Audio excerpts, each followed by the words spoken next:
sortie du numéro 4, Histoire de Savoie, ce magazine d'actualité des pays de Savoie et du Val d'Ost, son papa créateur, Patrick Alain Bertoni, bonjour. Bonjour Philippe. Le petit dernier, numéro 4, vient de sortir, hein, c'est Voilà, ça? tout chaud, tout frais, Tout comme chaud, vous tout voulez. frais.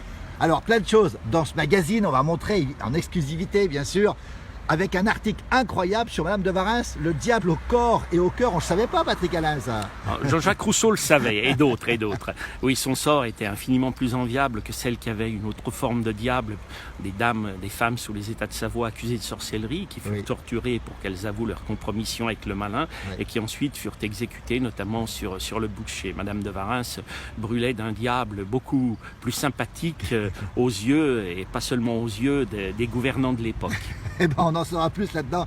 Alors, plein de découvertes. Vous allez à la découverte de choses dont on parle relativement peu, notamment ce Savoyard, hein, qui est à l'origine du moteur à réaction, c'est ça, de l'avion à réaction? Premier moteur à réaction de l'armée française, effectivement, René Anxionas des Avanchés, et je l'ai découvert dans l'album consacré au Tarin mort pour la France, édité par notre excellent confrère Tarentaise Hebdo, puisque tous les Tarins n'étaient pas dans les chasseurs alpins en 14-18, quelques-uns étaient dans l'aviation, et René Anxionas était de ceux-là. Et effectivement, après la guerre, il poursuit ses études, et avant l'éclatement de la Deuxième Guerre mondiale, il est déjà très avancé, et au sortir de la Deuxième Guerre, il est l'un des co-inventeurs du premier moteur à réaction de l'armée de l'air française. Scoop, Patrick Alain Bertoni. Et puis alors, une société étonnante à Megève, un petit jeune qui a créé une marque de vêtements, ça s'appelle Tranquille Émile, c'est ça? Effectivement, ça, Megève, Samuel Mabou, moniteur de ski,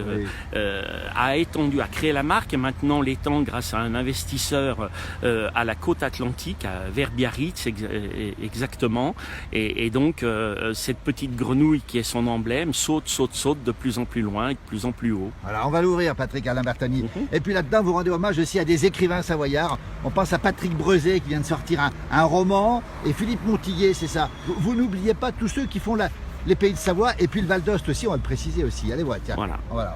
Effectivement, Patrick Breuzet, qui est installé à Samoin dans le Haut-Gifre en 1995, sort son 10e roman, toujours très documenté, avec des histoires absolument étonnantes. La jeune fille qui déplaçait les montagnes, voilà. Et lui il est remarquable. Et puis Philippe Montillet, qui est anesthésiste, réanimateur aux hôpitaux de Genève, qui habite à côté d'Annemasse, et qui est un grand marcheur et un grand photographe devant l'éternel, et qui résume dans Carnet d'éternité 30 ans sur les chemins du monde, très bien écrit, et plein de trouvailles de vocabulaire. Et puis le Val d'Ost n'est pas oublié, Patrick Alain Bertoni. Effectivement, le Val d'Ost n'est pas oublié, puisque vous avez à Intro un village entre Courmayeur et Ost, la Nuit des Temps, qui se passe une fois par an au mois d'octobre. Cette fois-ci ce sera le 19 octobre, où les habitants, qui sont 685, se sont réunis pour faire découvrir leur village à travers 4 époques.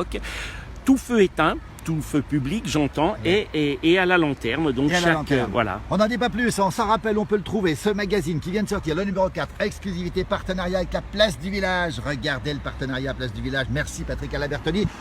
Et le Faucillier également, et Tarentaise Hebdo, chez tous les marchands de journaux de Savoie et de la Haute-Savoie, et je les en remercie, car ce sont eux les garants d'une presse diversifiée, y compris locale. Donc les titres sont nombreux sur leurs étalages. Si vous ne le voyez pas du premier coup d'œil, vous le leur demandez. Et donc il sera en kiosque à partir du mardi matin 17 septembre 2019. Le prix 7,50 €, mais c'est 100 pages, très documenté, peu de publicité, j'allais dire hélas, et 300 grammes de lecture. Donc, et c'est conservé surtout. Je pense. En tout cas, on nous le dit. Voilà, on peut s'abonner aussi, Patrick. On peut s'abonner, effectivement. Merci beaucoup. Bon vent numéro 4, exclusif, Histoire de Savoie. Merci beaucoup, Patrick Alain Bertoni. À vous, Philippe. À bientôt.